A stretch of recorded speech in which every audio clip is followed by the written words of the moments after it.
So this is a talk given by Adi K. Irani in the year 1977 on the 27th of July, which has been transcribed. Transcribed means which has been put into that is into a letter form by Susan Greatheart, and it is edited by Phyllis Frederick.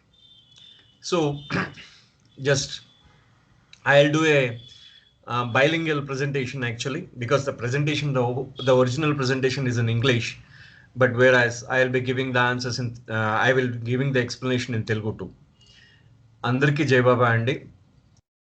So ఇప్పుడు మీకు screen మీద కనిపించేది conviction, అంటే దాని అర్థం ఏంటంటే దృఢ విశ్వాసము. ఈ యొక్క దృఢ విశ్వాసము అనే దాని మీద నేను ఒక మెహర్ బాబా యొక్క పత్రికలోని చదవడం జరిగింది. అంటే ఈ స్పీచ్ ఇచ్చిన తర్వాత ఆదికే ఇరానీ గారి స్పీచ్ అయిపోయిన తర్వాత ఆదికే ఇరానీ గారికి అందరూ స్టాండింగ్ ఓవేషన్ అంటే లేచి నుంచి చప్పట్లు కొట్టారు అందరూ ఈ స్పీచ్ ఇచ్చిన తర్వాత. అంటే ఆయన ఏంటి అంత గొప్ప స్పీచ్ ఏమిటా అని నేను చూశాను అనమాట. నేను వెతికాను కానీ నాకు దొరకలేదు. కానీ అది అవేక్నర్ మ్యాగజైన్లో పబ్లిష్ అయింది, బయట ఎక్కడ దొరకలేదు. కాబట్టి ఆ పబ్లిష్ అయిన దాన్ని తీసుకొని నేను ఇవాళ ఇంగ్లీష్లో మరియు తెలుగులో మీ అందరి ముందు ఉంచుతున్నాను అనమాట. జై Baba. So the first what Adi starts from the word intellect actually. So the intellect, what he says is, the moment we go beyond the intellect, many things come up and they are really nonsensical. So anything extraordinary of the astral or semi-subtle world, or then something is coming from God, an intuition coming from Meher Baba and so forth. So we are unable to distinguish them. So let us keep them aside. And now let us talk about the intellect. So what does intellect give you? Intellect gives you knowledge, and man is very proud of his intellect always. So there should not be there should not be any reason why he should not be proud of. He has to admit that there is something else. That is why Meher Baba has very briefly explained the three types of knowledge a man can have. The first is the intellectual knowledge. The second one is the knowledge through sight and seeing. And the third one is the knowledge can be acquired by becoming one with the object. So these are the three different types of knowledge where Baba has mentioned. And what Baba has mentioned, the same thing is being mentioned by Adi in his speech. So now he is trying to classify the types of knowledge. So intellectual knowledge. So what is the intellectual knowledge? Which we try to conclude. That is, after putting so many things here and there and we try to conclude them, so we will form our opinions and we will feel that it is right or wrong. Then afterwards we will come to some conclusions. And the knowledge the knowledge which we are trying to conclude, actually it may turn out to be right or it may turn out to be wrong. So therefore this is not 100%, that is this is not 100% conclusive knowledge. So therefore there is another type of knowledge where we can get from the sight and seeing. That is, whatever we see, whatever we see with our eyes, we feel that it is the knowledge. But this is also delusive. It is also not conclusive always. So from a distance, on an open road, if you are going to see the road, we will see that a sheet of water is appeared actually, a sheet of water. So generally when you go near that image, you will find that there is no water is there. It is only a vapor. So if you go and experience that, you feel that you don't have, that is whatever you have concluded by sight, that is not true. So this knowledge, the knowledge of sight and seeing, is also not conclusive. So then what is the real knowledge?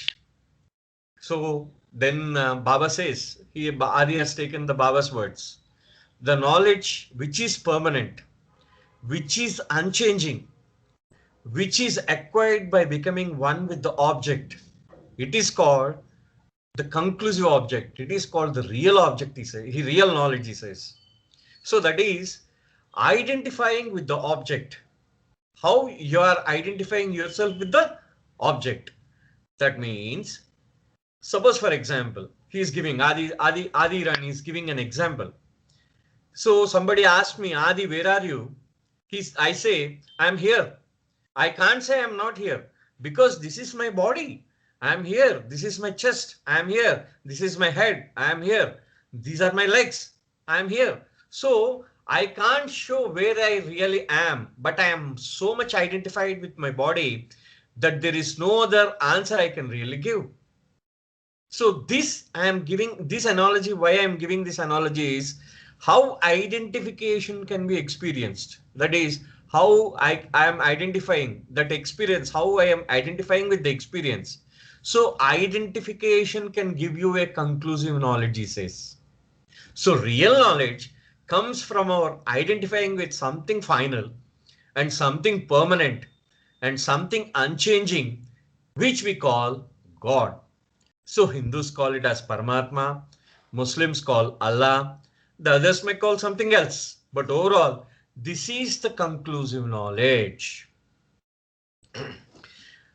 ఆది ఇరానీ గారు మొట్టమొదటిగా ఈ బాబా గురించి ఈ ప్రసంగం చేస్తున్నప్పుడు మొట్టమొదటిగా ఆయన మన బుద్ధి గురించి ప్రస్తావించడం జరిగింది. బుద్ధికి ఆవల ఉన్న స్థితులు అంటే మనం బుద్ధి ఊహించని కొన్ని ప్రపంచాలు ఉన్నాయి. అంటే సూక్ష్మ ప్రపంచం ఉంది, మన బుద్ధికి తెలియదు. అది కొన్ని అసాధారణమైన విషయాలు ఉన్నాయి, అవి కూడా బుద్ధికి తెలియదు. ఆ తర్వాత మన అంతర్జ్ఞానం ఉంది, బాబా నుంచి మనకు అంతర్జ్ఞానం వస్తుందని మనం పుస్తకాల్లో చదువుతూ ఉంటాం, అది కూడా మనకు తెలియదు. దాని గురించి మనము సమంగా అర్థం చేసుకోలేం, వాటి యొక్క తేడాలు మనము జాగ్రత్తగా గమనించలేం. కానీ బుద్ధి గురించి మనం అడిగితే మనం బుద్ధి గురించి కొంచెం ఏదో మనం చెప్పగలం. అదే విధంగా బాబా విషయం ప్రస్తావిస్తూ బుద్ధి 3 రకాలైన బుద్ధి జ్ఞానాన్ని ఇస్తుంది. ఆ జ్ఞానము 3 రకాలుగా ఉంటుంది. మొట్టమొదటిగా మేధోపరమైన జ్ఞానము, అంటే ఇంటలెక్చువల్ నాలెడ్జ్ అంటున్నారు. మేధోపరమైన, మేధస్సును ఉపయోగించే జ్ఞానము. రెండో జ్ఞానం ఏంటంటే సైట్ అండ్ సీయింగ్, అంటే మన దృష్టి మనం ఏదైతే చూస్తామో దాని ద్వారా మనకు లభించే జ్ఞానము. మూడో జ్ఞానం ఏంటంటే ఏదైతే వస్తువు ఉన్నదో ఆ వస్తువుతో ఏకమవ్వడము, కంక్లూజివ్ నాలెడ్జ్, అంటే ఏకమవ్వడం, దాంతో నిశ్చయించుకునే జ్ఞానం అనమాట. అంటే నిశ్చయ రూపమైన జ్ఞానము అంటాం మనం. కరెక్ట్గా తెలుగు వర్డ్ యూజ్ చేయాలంటే నిశ్చయ రూపమైన జ్ఞానము. సో ఈ జ్ఞానాన్ని ఇలా 3 రకాలుగా బాబా విభజించడం జరిగింది జ్ఞానం గురించి చెప్తూ. దాంట్లో మొట్టమొదటిగా ఈ మేధోపరమైన జ్ఞానం. మేధస్సు అంటే మనం బుద్ధితో ఆలోచిస్తూ ఉంటాం. ఆ బుద్ధితో ఆలోచిస్తున్నప్పుడు వచ్చిన ఏదైతే జ్ఞానం ఉందో ఆ జ్ఞానాన్ని మనం దేని ద్వారా అంటే మన బుద్ధి ద్వారా అన్ని ఊహించుకుంటూ ఉంటాం, బుద్ధి ద్వారా చూస్తూ ఉంటాం, అన్ని బుద్ధితో చేస్తూ ఉంటాం ఏ పనైనా. సో బుద్ధి ద్వారా మనం ఏదైనా నిర్ణయించుకుంటూ ఉంటాం. అలా బుద్ధి ద్వారా నిర్ణయించింది 100% నిశ్చయాత్మకమైన జ్ఞానము కాదు, అంటే పూర్తి జ్ఞానం కాదు. అది 50% మాత్రమే. ఒక 50, 40, 30 బాబా ఆ శాతాన్ని మెన్షన్ చేయలేదు. కానీ మనకి అది పూర్తి జ్ఞానము కాదు, సంపూర్ణ జ్ఞానం అంటాం మనం. సంపూర్ణమైన జ్ఞానం కాదు. ఆ తర్వాత దృష్టి జ్ఞానము, అంటే మనము చూడడం ద్వారా మనకి లభించే జ్ఞానం. అంటే ఈ సైట్ అండ్ సీయింగ్ అనే జ్ఞానము మనం వినడం ద్వారా, మనము చదవడం ద్వారా అన్నిటిది కూడా దీంట్లో వస్తూ ఉంటుంది, దీంట్లోనే వచ్చేస్తుంది మొత్తం అంతా. సో మనం చూడటం ద్వారా ఏదైతే జ్ఞానం లభిస్తుందో ఆ జ్ఞానము మనము చూస్తేనే కరెక్ట్. మనము చూసిన తర్వాత ఇది నమ్మాలి అని మనం ఏదైతే అనుకుంటాం, మనం చూసింది కరెక్ట్ అని మనం నమ్ముతూ ఉంటాం చాలా మటుకు. కానీ అలాగ నమ్మకము, ఆ విధంగా లభించిన జ్ఞానం అది ఎంతవరకు సంపూర్ణమైనది అని కూడా మనం తెలుసుకోవాలనుకుంటే అది నిజంగా పూర్తిగా 100% నిర్ణయాత్మకమైన జ్ఞానం కాదు. ఎందుకంటే ఉదాహరణకి అక్కడ ఆయన ఒక ఉదాహరణ ఇచ్చారనమాట. మీరు ఖాళీగా ఉన్న రోడ్డు మీద మిట్ట మధ్యాహ్నం మండుటెండలో మీరు రోడ్డును కానీ చూసినట్టయితే ఆ రోడ్డు మీద ఒక దుప్పటి పరిచినట్టు నీరు ఇలా ప్రవహించినట్టు కనిపిస్తూ ఉంటుంది. ఒక దుప్పటిలాగా నీరు, దుప్పటి వంటి నీరు ప్రవహిస్తూ ఉంటుంది. అంటే షీట్ ఆఫ్ వాటర్ అంటారు దాన్ని ఇంగ్లీష్లో. అలాంటి దుప్పటి లాంటి, అంటే ఒక దుప్పటిలో ఉంటుంది అనమాట అక్కడ నీరు అక్కడ. కానీ మీరు అక్కడ దగ్గరికి వెళ్ళి చూస్తే మీకు అక్కడ రోడ్డే కనిపిస్తుంది, కానీ మీకు నీరు ఉండదు, ఏమీ ఉండదు. అవును కదా? అంటే దానికి ఏంటి, ఎండమావి అనమాట. దట్ ఈస్ కాల్డ్ మిరేజ్, ఎండమావి. ఆ ఎండమావులు మీకు అక్కడ కనిపిస్తూ ఉంటాయి. సో మీరు దృష్టి ద్వారా చూసింది అక్కడ ఒక నీటి వంటి దుప్పటిని చూశారు, కానీ మీరు దగ్గరికి వెళ్తే మీరు ఏమి అక్కడ మీకు అక్కడ ఏమి కనిపించలేదు. అంటే మీరు ఏదైతే చూసారో అది అబద్ధం అన్నమాట. సో అది నిశ్చయాత్మకము కాదు. సో అలాంటి జ్ఞానము మీకు భ్రమపూరితమైనది. సో అప్పుడు మరి మీకు నిర్ణయాత్మకమైన జ్ఞానం అంటే ఏంటి? సంపూర్ణమైన జ్ఞానం, పూర్తిగా సంపూర్ణ జ్ఞానం అంటే ఏంటి? ఏదైతే పదార్థం ఉన్నదో ఆ పదార్థముతో ఏకమవ్వడము. The knowledge can be acquired by becoming one with God. అంటే ఏ పదార్థముతో మనం ఉన్నామో ఆ పదార్థంతో ఏకమవ్వడం అన్నమాట. ఈ రకమైన జ్ఞానము ఇది పూర్తిగా సంపూర్ణమైన జ్ఞానము. ఇది నిశ్చయాత్మకమైనది. అది బాబా ఇక్కడ అంటే మీరు ఈ జ్ఞానము నిశ్చయాత్మకమైనది అంటే పూర్తిగా సంపూర్ణమైనది అన్నమాట. అయితే మనము ఉదాహరణకి ఆయన ఒక ఉదాహరణ ఇస్తున్నారు. ఆది కైరాని నువ్వు ఎక్కడున్నావు అని అడిగారు అనుకోండి నన్ను ఎవరైనా, నేను ఇక్కడున్నాను అని చెప్తాను. ఎందుకంటే నా శరీరం ఇక్కడ ఉన్నది, నా హృదయం నా గుండె ఇక్కడ ఉన్నది, నా కాళ్ళు ఇక్కడ ఉన్నాయి, నా చేతులు ఇక్కడ ఉన్నాయి. కాబట్టి నేను నా యొక్క శరీరముతో నేను గుర్తెరిగినాను కాబట్టి, నా శరీరముతో నన్ను నేను గుర్తెరుగుతున్నాను కాబట్టి నేను ఇక్కడ ఉన్నానని చెప్తున్నాను. అంటే నేను అనేది ఏదైతే ఉందో ఆ నేను నా శరీరంతో గుర్తెరుగుతూ ఉంటుంది. ఐడెంటిఫికేషన్ అన్నమాట. ఐడెంటిఫై అవుతున్నది నా శరీరంతో. సో ఇలాగ నేను అనేది I is identifying with that body, this body.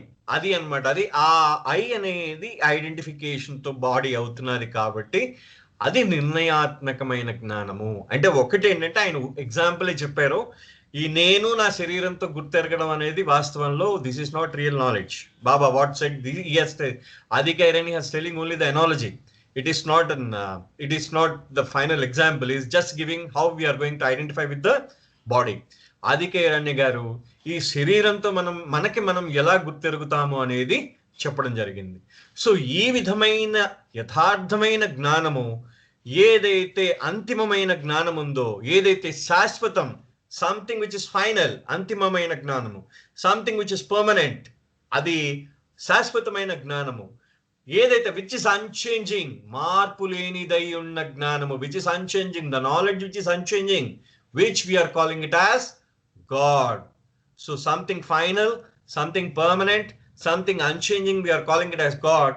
And the Hindus are calling it as Paramatma, the Muslim Allah and others and so on and so forth. అంటే హిందూస్ పరమాత్ముడని, ముస్లిమ్స్ అల్లా అని ఇలా రకరకాలుగా చెప్పడం జరిగిందనమాట. ఈ విధంగా మొట్టమొదటిగా ఆయన ఇలాగ ఈ జ్ఞానం గురించి ప్రస్తావిస్తూ ఇది చెప్తున్నారనమాట. ఇలాగా దీని గురించి జ్ఞానంలో ఇలా 3 రకాలు ఉన్నాయి అని చెప్తూ, అయితే తర్వాత ఆది కైరాని గారు ఏం చేస్తారంటే ఆయన నెక్స్ట్ లైన్ ఆది కైరాని గారు ఏం చేశారంటే ఆయన ఒక ఇన్సిడెంట్, అంటే తనకి రైల్లో ప్రయాణిస్తున్నప్పుడు ఒక సంఘటన చెప్పారనమాట. అది ఏంటి ఆ సంఘటన? ఒకసారి I'm sorry, but because I forgot it is bilingual. Actually, while now Adi Kairani just he narrates an incident. So he remembers a small story. So while he was traveling in a train in India, he met a man who is well dressed. He is very up to date, and he sat near Adi, and they had a little talk. And Adi, whenever he is with somebody that is with a new person, almost he used to talk about Baba. So the other person is a communist and an atheist. So Adi was talking about Meher Baba. The other person actually, since he is a communist, actually he felt bored about the topic. He did not like that topic actually. So immediately after some time he said to Adi, "Why are you talking to me about Meher Baba? Because I'm an atheist, I don't believe in God. So why are you talking about Meher Baba? I said. So Adi in reply, what he said is, what do you mean by God? Is God God is God? Or the Muslims who say Allah, A-L-L-A-H, is it God? Or the Paramatma has the Hindus say P-A-R-A-M-A-T-A-M-A. That is it God? Whatever the spelling is, these are all the names of God. The reality is quite different. You say you're an atheist. What do you believe in? Do you believe in something at the back of this existence, which may be energy, which may be anything else? Now, let me take for instance your atheism. You don't believe in God. You are an atheist, you say, but if I call your atheism is my God, will you accept it? So, after listening to this argument, that gentleman was very, very glad and very, very happy. He almost embraced Adi and he called for a breakfast for him in the train, and they had cigarettes and all these things. So, what Adi was saying is, we fight only in words. Even an atheist is not conscious of his faith or belief. He may not believe in the word God, but he believes in some other reality in the back of his existence. So, if he does, a time comes for him, he gets really delusion and he finds that all his functioning that goes on, it goes right, it goes wrong. How does this happen? There is something back of it. And he starts to dwell on that. What is back of this? What is why this is happening? What is back of it? And he will ascribe it to an energy, and he calls that energy as all powerful, and it may be atheism. So atheism, see how Adi has described in best words. So these are all names. So we only fight over the words, and we really don't know the reality. So Adi has mentioned a Persian poet's quote. That quote is, that Persian poet, he says that, I have drawn the entire essence, that is entire marrow. It is just quite present on your screen. You can just read it. So I have drawn the entire marrow and the essence out of Quran. Sorry, I have drawn the entire marrow and the essence out of the Quran and thrown the bones to the humanity to fight over. They fight over the bones, whereas I am the man who has eaten up all the marrow, all the essence I have taken up and enjoyed. So Adi finally says, we are fighting over the names. Whether God is true or Paramatma is right or atheism is true, something is true, we are fighting over the names, that's all. So, Jai Baba. Now, ఇప్పుడు ఆది ఇరానీ గారు తనకి రైల్లో జరిగిన ఒక చిన్న సంఘటన ఆయన తెలియజేశారనమాట. ఒకసారి ఆయన ట్రైన్లో ప్రయాణిస్తున్నారు. ఆయన ఎదురుగుండా ఒక యాత్రికుడు ఇంకొకతను చాలా బాగా డ్రెస్ వేసుకుని, మంచి హుందా అయిన డ్రెస్ వేసుకుని శుభ్రంగా తయారై ఆయనతో పాటు కూర్చున్నాడు. ఈయన వీళ్ళు మాట్లాడుతూ ఉన్నారు. మరి ఆది ఇరానీ గారికి ఇంకా వేరే సబ్జెక్ట్ ఏం లేదు, ఆది ఇరానీ గారికి తెలిసింది కాబట్టి ఆయన మెహర్ బాబా గురించే మాట్లాడుతున్నారు. ఎవరైతే అవతల వ్యక్తి కూర్చున్నాడో, అంటే అవతల వ్యక్తి ఎవరైతే ఉన్నారో ఆయన కమ్యూనిస్ట్ అనమాట. ఆయన ఆ తర్వాత ఆయన నాస్తికుడు కూడా. ఆయన కమ్యూనిజం ఉంది అండ్ నాస్తికుడు కూడా. ఆయన కొంతసేపు ఆది ఇరానీ గారు మెహర్ బాబా గురించి చెప్పిన మాటలన్నీ విని, ఏంటండి మీరు మెహర్ బాబా గురించి చెప్తున్నారు, నేను నాస్తికుడిని, నేను ఇవన్నీ నమ్మను, నేను భగవంతుడినే నమ్మను, మీరు మెహర్ బాబా గురించి ఎందుకు చెప్తున్నారు అని అడిగాడు అనమాట అవతల వ్యక్తి. అడిగేసరికి ఆది ఏం చేశారంటే, అసలు నువ్వు భగవంతుడు అంటే ఎవరు? జీవోడి గాడ్ అంటే భగవంతుడా? లేకపోతే ముస్లిమ్స్ అల్లా అని పిలుస్తాడు, ఏలే చల్లా అంటే భగవంతుడా? అంటే స్పెల్లింగ్ భగవంతుడా అక్కడ? లేకపోతే పరమాత్మ హిందువులందరూ పిలుచుకునే పరమాత్మ భగవంతుడా? ఆ పరమాత్మ స్పెల్లింగ్ PARAMATMA పరమాత్మ అనేది భగవంతుడా? ఏ స్పెల్లింగ్ అయితే ఉంది, ఇవన్నీ భగవంతుడి యొక్క నామములు మాత్రమే, భగవంతుడు కాదు. ఇవన్నీ భగవంతుడు నామములు మాత్రమే. They are the names of God. All the reality is quite different. అంటే యథార్థము పూర్తిగా వేరే. నువ్వు తెలుసుకోవాల్సిన యథార్థం భగవంతుడి గురించి అది వేరే ఉంది. కానీ ఇవన్నీ భగవంతుడి పేర్లే అని చెప్పాడు అనమాట. ఇవన్నీ భగవంతుడి పేర్లు. ఇవా భగవంతుడు? అల్లా అంటే భగవంతుడా, పరమాత్ముడు అంటే భగవంతుడా, లేకపోతే జీసస్ అంటే భగవంతుడా? ఇవి కాదని చెప్తూ ఆయన ఏమంటున్నాడంటే, నువ్వు నాస్తికుడివి.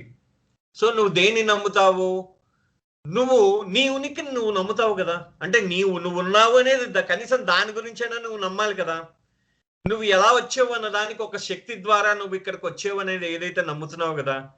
సో నువ్వు నీ యొక్క ఉనికిని నువ్వు నమ్ముతున్నప్పుడు, నీ ఏదైతే శక్తి ద్వారా నువ్వు ప్రవేశించేవో, ఈ యొక్క లోకంలో ప్రవేశించేవో దాన్ని నమ్ముతున్నప్పుడు నువ్వు అదే భగవంతుడని నేనంటే దాంట్లో తప్పే ఉంది? నీ నాస్తికవాదమే నా భగవంతుడని నేనంటే నువ్వు దాన్ని అంగీకరిస్తావా అని అడుగుతాడు. మళ్ళీ రిపీట్ చేస్తున్నాను, నీ నాస్తికవాదమే నా భగవంతుడని నేను నమ్మితే నువ్వు దాన్ని అంగీకరిస్తావా అని అడుగుతాడు అనమాట ఆయన. అంటే నీ నాస్తికవాదాన్ని నేను కూడా అంగీకరిస్తున్నాను, అదే భగవంతుడు నాకు అని నేను అంగీకరించినట్టయితే నువ్వు అంగీకరిస్తావా లేదా అన్నాడు అనమాట. అనేసరికి ఆ వ్యక్తి ఎంత సంతోషం పొందాడంటే, చాలా సంతోషం పొంది లేచి ఒక్కసారి ఆ ఆదిని కౌగిలించుకున్నట్టు. ఆయన కౌగిలించుకుని చలో అని చెప్పి వెంటనే ఆదికి ఒక బ్రేక్ఫాస్ట్ ఆర్డర్ చేశాడట, సిగరెట్లు ఆర్డర్ చేశాడట, అన్ని మొత్తం అతని టిఫిన్లు కాఫీలు అన్ని ఆర్డర్ చేసాడు. సో అది చెప్తూ ఆదికి ఆయన ఏమంటాడంటే, ఇవన్నీ సరే, ఆ బ్రేక్ఫాస్ట్ టిఫిన్లు అవన్నీ పక్కన పెట్టండి, కానీ మనము మాటల కోసమే యుద్ధం చేస్తున్నాము. ఇక్కడ మనకి అర్థమయ్యేది ఏంటంటే, నేను చెప్పే విషయం ఏంటంటే, మనము మాటలతోనే యుద్ధము చేస్తున్నాము. ఓన్లీ ఆ పదాల కోసమే మనం యుద్ధం చేస్తున్నాము. ఎవరైతే నాస్తికుడు ఉన్నాడో, తనకి ఏ విధమైన విశ్వాసము నమ్మకము లేదన్నవాడు తన యొక్క ఉనికిని గుర్తిస్తాడు. ఆ ఉనికి వెనకాతల ఏదైతే శక్తి దాగి ఉందో దాన్ని కూడా గుర్తిస్తూ ఉంటాడు. అతను తన ఉనికిని గుర్తిస్తాడు, తన ఉనికిని దాటిన శక్తిని కూడా గుర్తిస్తూ ఉంటాడు. సో కాబట్టి అతను కొద్ది కాలం అయిన తర్వాత భ్రమపూరితమైన జీవితము తను గడుపుతున్నానని అంగీకరిస్తాడు. కానీ దీని వెనకాతల, తన యొక్క ఉనికి వెనకాతల ఏదై ఉంది తన ఉనికి వెనకాతల అనేది తాను గ్రహించి ఆది శక్తి అని పిలుచుకుంటాడు అతను. ఆ శక్తి అతి శక్తివంతమైనది ఒకటి తనని నడిపిస్తున్నది, తన ఉనికిని సృష్టించింది అతి శక్తివంతమైంది అని ఆ నాస్తికుడు అనుకుంటాడు. సో మనము అతను ఒక శక్తి అనుకుంటున్నాడు, ఇతను ఒక అల్లా అనుకుంటున్నాడు, అతను పరమాత్ముడు అనుకుంటున్నాడు. ఇవన్నీ వివిధ రకాలైన పదాలు మాత్రమే. మనం పదాలతో మనం యుద్ధం చేస్తున్నాం అన్నమాట. అంటే మాటలతోనే మనం యుద్ధం చేస్తున్నాం. మాటల్ని ఆసరాగా తీసుకొని మనం యుద్ధం చేస్తున్నాం. కానీ యథార్థానికి మనము యథార్థాన్ని గ్రహించలేకపోతున్నాం. మనం నిజంగా యథార్థాన్ని గ్రహించలేకపోతున్నాము అని చెప్పి ఆదికైరాని చెప్తూ, ఇక్కడ ఒక పర్షియన్ పోయెట్, అంటే ఒక పర్షియా కవి యొక్క ఆయన తన దీంట్లో, అంటే ఆయన చెప్పిన ఒక దాన్ని ఏమంటారంటే కొటేషన్ ఒకటి, ఇక్కడ ఆయన చెప్పిన ఒక చిన్న వాక్యం ఒకటి ఇక్కడ చెప్తున్నాడు అనమాట. ఆదిరాణి గారు చెప్పారు. ఆ పర్షియన్ కవి ఏం చెప్పాడు ఆయన, I have drawn the entire marrow and essence out of the Quran and thrown the bones to the humanity to fight over. అంటే మ్యారో అంటే ఏంటంటే బోన్ మధ్యలో, నాన్ వెజిటేరియన్స్ కి చాలా మందికి అర్థమవుతుంది, బోన్ మధ్యలో ఉన్న మ్యారో అంటే బ్రౌనిష్ గా ఉండేదాన్ని మ్యారో అంటారు అక్కడ. అది చాలా అంటే సారవంతమైన పదార్థం అంట అది బోన్ లో. అంటే సారవంతమైనది అంటే ఎముకలో సారవంతమైన పదార్థము మ్యారో అంటారు. ఆ సారవంతమైన ఆ మాంసంలో ఉన్న ఎముకలో ఉన్న సారవంతమైనదంతా తినేసి నేను ఆ ఎముకని మానవాళి కోసం వదిలేశాను. అంటే ఖురాన్ లో ఉన్న సారాన్నంతా నేను తీసుకుని ఆ ఖురాన్ని వదిలేశాను మానవాళి మీద, దాని అర్థం అది అనమాట. So I have drawn the entire marrow, ఆ ఖురాన్ లో ఉన్న సారమైన దాన్ని నేను తీసుకొని ఆ యొక్క ఎముకల్ని నేను మానవాళి మీద వదిలేశాను. ఎముకల్ లాంటి ఖురాన్ని మానవాళి మీద వదిలేశాను. వాళ్ళు ఆ ఎముకల కోసం కొట్టుకుంటున్నారు, మానవాళి అంతా ఎముకల కోసం కొట్టుకుంటున్నారు. నేను ఏ మనిషిని ఉన్నానో, నేను నిజంగా యథార్థాన్ని గ్రహించిన మనిషిని, నేను యథార్థము గ్రహించిన వాడిని, సారవంతమైన దాన్నంతా నేను గ్రహించి నేను పూర్తిగా ఆనందాన్ని అనుభవిస్తున్నాను. I repeat it. This is a very beautiful quotation. Actually, I have drawn the entire marrow and the essence out of Quran and thrown the bones to the humanity to fight over. Whatever the marrow, whatever the tastiest thing of the bone, I have taken it and I have totally, I have eaten that. That is, I have absorbed it. Now I have thrown the bones to the humanity. That means the Quran, the essence of the Quran, I have taken inside. Now I have thrown the bone to the humanity. That means the humanity is fighting for the bones. Just how dogs are fighting for the bones, in the same way, the humanity is fighting for the bones. That is what is useless. For that we are fighting it. And they fight over the bones, whereas I am the man who has eaten up all the marrow, all the essence I have taken up and enjoyed. So I have taken up all the marrow, whatever I have taken up, I am enjoying that because I am in a bliss, because I have taken the essence of it. When that means when you are taking the essence of Quran or any of the religious object, the religious subject, that definitely will enjoy. And all these scriptures and everything, these are nothing but they are the bones. That is the true God. That is the true God. That is the true Paramatma. That is the true atheism. Whatever he says, that is the true atheism. That's what he says. అంటే ఇక్కడ ఆయన ఏమంటున్నాడంటే, నేను మొత్తం ఆ యొక్క ఎముకల్లో ఉన్న సారాన్నంతా గ్రహించి ఆ ఖురాన్ అనే ఎముకలన్నీ నేను వదిలేశాను. అంటే ఏదైతే ఈ యొక్క మతపరమైన గ్రంథాలన్నీ ఉన్నాయో ఇవన్నీ విలువలేనివయ్యేయి. ఈ మానవాళంతా వాటి మీద యుద్ధం చేస్తున్నది. కానీ నేను ఆ మతంలో ఉన్న సారము, అసలైన దాన్ని, ఆ సారాన్ని గ్రహించిన వాడినై వాటిని పూర్తిగా అనుభవిస్తూ ఆనందాన్ని పొందుతూ సంతోషాన్ని పొందుతూ ఉన్నాను. మీరందరూ ఆ యొక్క పదాలని పట్టుకుని దెబ్బలాడుకుంటూ ఉన్నారు. నేను ఆ సారం ఏంటి? నేను గ్రహించిన సారమే పరమాత్మ. నేను గ్రహించిన ఆ సారమే అల్లా. నేను గ్రహించిన ఆ సారమే నాస్తికవాదం అనే అసలైన సారం. అది నాస్తికవాదం, అథీజం కూడా దాంట్లోనే ఉంది అని చెప్పి ఆయన చెప్పాడు అనమాట. అది ఆదికేరాని ఇచ్చిన ఎక్స్ప్లెనేషన్. సో ఈ యొక్క అద్భుతమైన ఈ స్టోరీ చెప్పి ఈ పర్షియన్ పోయిట్ గురించి ఆదికేరాని చెప్పడం జరిగింది. ఆ తర్వాత నౌ జై బాబా 1 second. Now Adi talks about intellect. Now going back, excuse me Jai Baba, can someone please confirm me whether they can see that slides online? Yes sir, we can see. Yeah, thank you sir. Jai Baba. So now now going back, we call our intellect what we call our intellect. Let us see how it takes us. He says, Adi says like this: in the life of every man, every man thinks that he does everything in his life in a logical way. So there is nothing logical about me. When he comes to Meher Baba, he asks question: who is Meher Baba? What is his experience? What is his height? What is his depth? What is his knowledge? What are his messages? And he wants to know everything all at once. So he calls himself a man of logic. But is he really a man of logic? Is he very consistent in using his logic? His intellect in every act he performs actually is he logical? Adi says that not at all. There are many instances in the life of every person when he behaves most illogically. But when he talks about God, when he goes to Meher Baba, he tries to measure the height of Meher Baba with the yardstick of his logic. And he thinks that the logic is the thing that is final and gives him the knowledge. Not at all, he says. Not at all. That means intellect actually what is trying to project is, with this intellect, everybody thinks that we are everything, whatever being done in our lives, it's done in a logical way, most logical, not normally logical, most logical way. So generally man thinks that he is doing everything in the life in a logical way. So when he comes to Meher Baba, So generally he will be asking the questions. What are the questions he are going to put? Who is Meher Baba?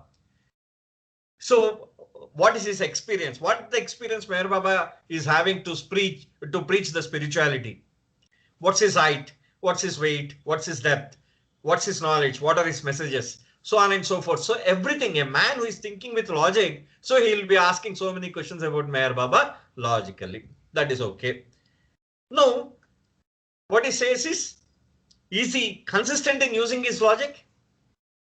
So that's what Adi says is that he is asking so many questions about Meher Baba in most logical ways, but he does things most illogically because he is mentioning one incident, that is he knows a judge. Adi's friend is a judge actually.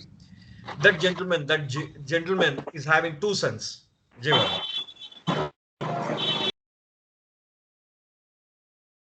That gentleman is having two sons. So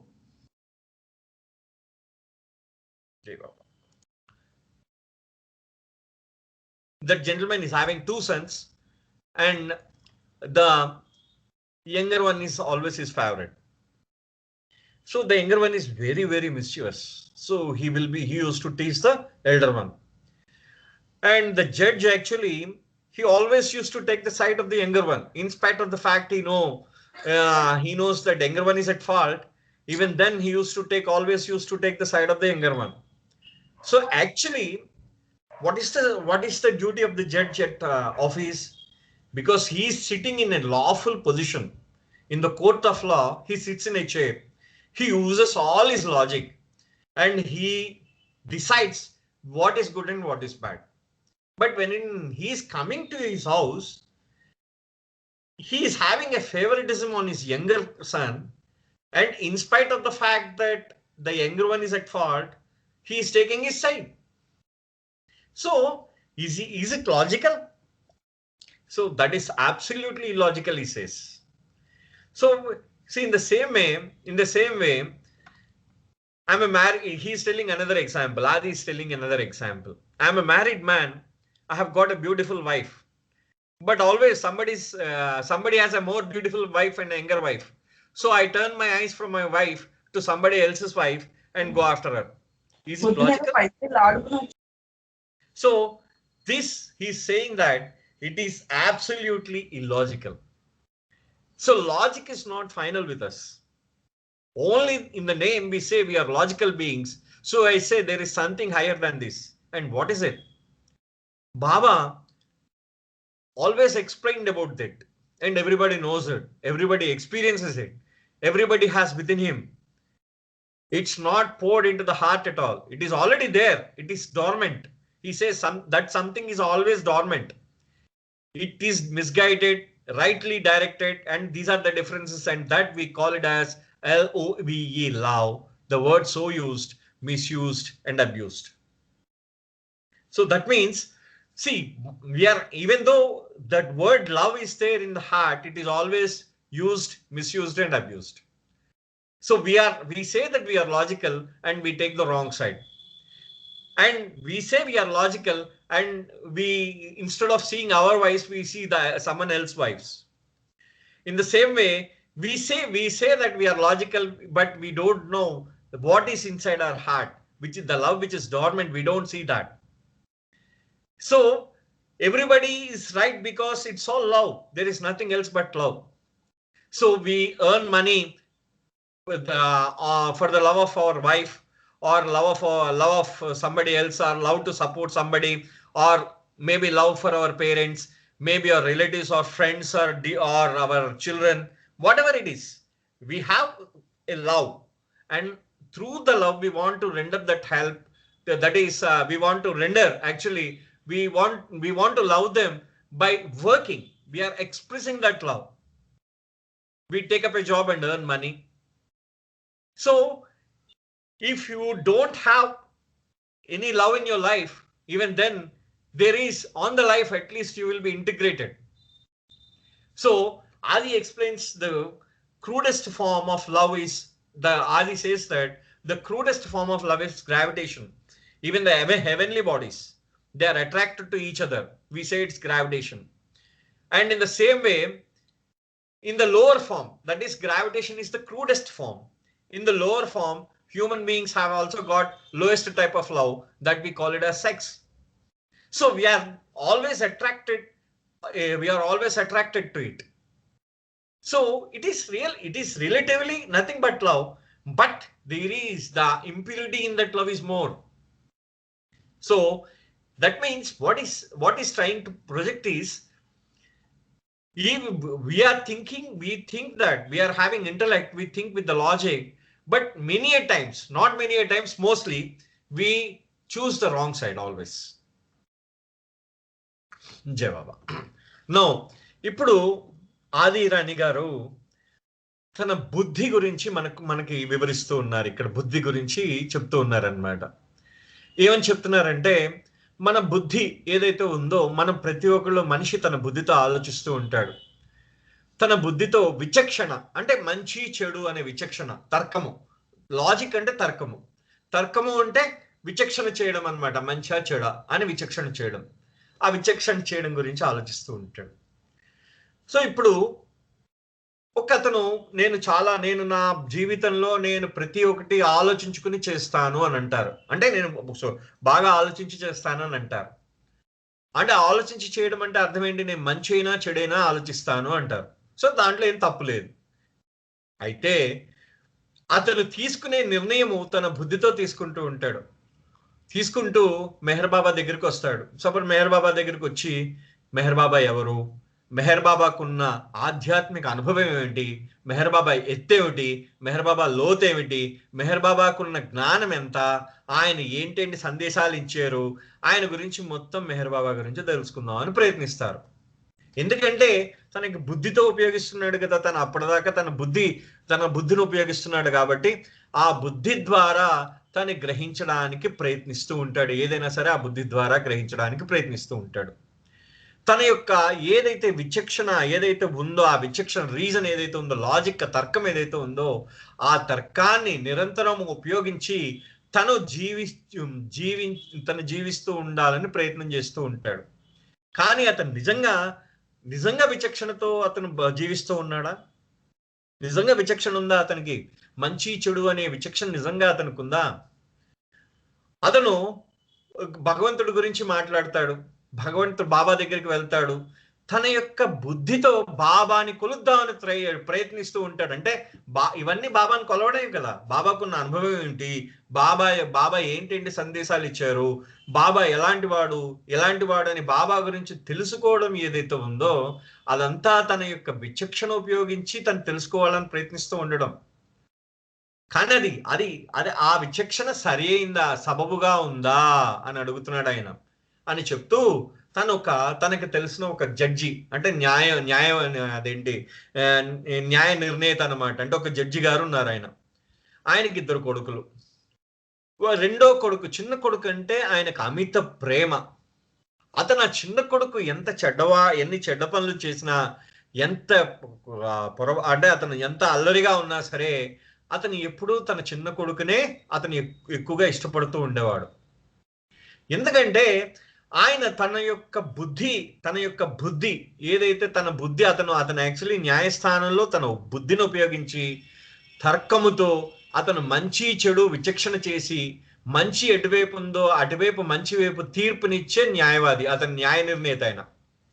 అట్లాంటి judge కూడా తన ఇంటి దగ్గరకు వచ్చేసరికి తన కొడుకుకి, చిన్న కొడుకు మీద పక్షపాత వైఖరి చూపించి, చిన్న కొడుకు ఏం చేసినా సరే అని చెప్పేసి ప్రతి ఒక్కటి అతనికి టిక్కు పెట్టేస్తూ ఉండేవాడు అనమాట.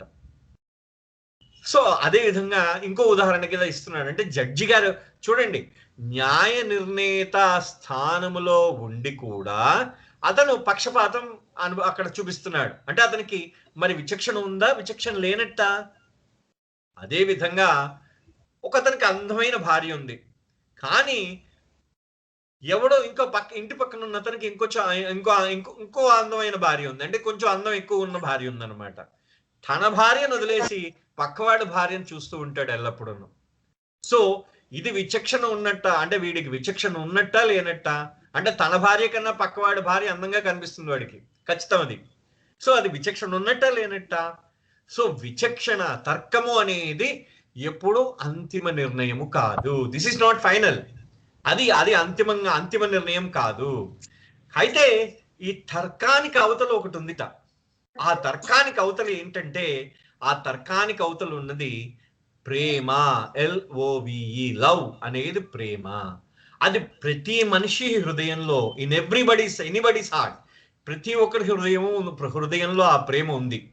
అది ఆల్రెడీ, అంటే మనం ఎవరో దాన్ని ఆ ప్రేమ పుట్టించక్కల ఆల్రెడీ అది డార్మెంట్, అంటే నిద్రపోతుందన్నమాట ఆ ప్రేమ. అది చాలా దాన్ని తప్పుడు మార్గంలో ఆ ప్రయాణం చేస్తున్న ప్రేమ ఉంది అందరి మనసుల్లో. తప్పుడు మార్గంలో, మిస్గైడెడ్, అంటే దాన్ని నిర్దేశం, అంటే తప్పు నిర్దేశం చేస్తున్నారనమాట. మిస్గైడెడ్ అన్నారు ఆయన. Misguided, that love which is dormant inside us, actually it has been misguided, it's not being rightly directed. So అది మిస్యూజ్డ్, అంటే తప్పుగా ఉపయోగింపబడింది. అబ్యూజ్డ్, అంటే చాలా దాన్ని వాడుకుంటున్నాం అన్నమాట. అంటే ప్రతి ఒక్కరు మనం ప్రేమ అని పిలుస్తూ ఉంటారు. అంటే వాళ్ళు జీవించడానికి వాళ్ళు పని చేస్తూ ఉంటారు. ప్రతి ఒక్కరు ఏదో పని చేయాల్సిందే. వాళ్ళు ఆ పని చేయడం ఏంటంటే తమ కుటుంబాన్ని పోషించడమో, తన భార్యను పోషించడమో, పిల్లల్ని పోషించడమో, తల్లిదండ్రులను పోషించడమో, ఎవరో ఒకరిని పోషించడానికి అది చేస్తూ ఉంటారు. సో ప్రేమ లేకపోయినా ఏదో ఒక భాగంలో జీవితంలో దేనికోసమో వాళ్ళు ఆ యొక్క పోషణ కొనసాగిస్తూ ఉంటారు. ఈ ప్రేమ అనేది వివిధ స్థాయిల్లో వివిధ రకాలుగా ఉంటుందన్నమాట. అన్నిటికన్నా మొరటుగా ఉన్న ప్రేమ ఏంటంటే, విశ్వవ్యాప్తమైన రెండు ఈ దాన్ని ఏమంటారు, అంతరిక్ష గ్రహాల మధ్యన ఉన్న ప్రేమ.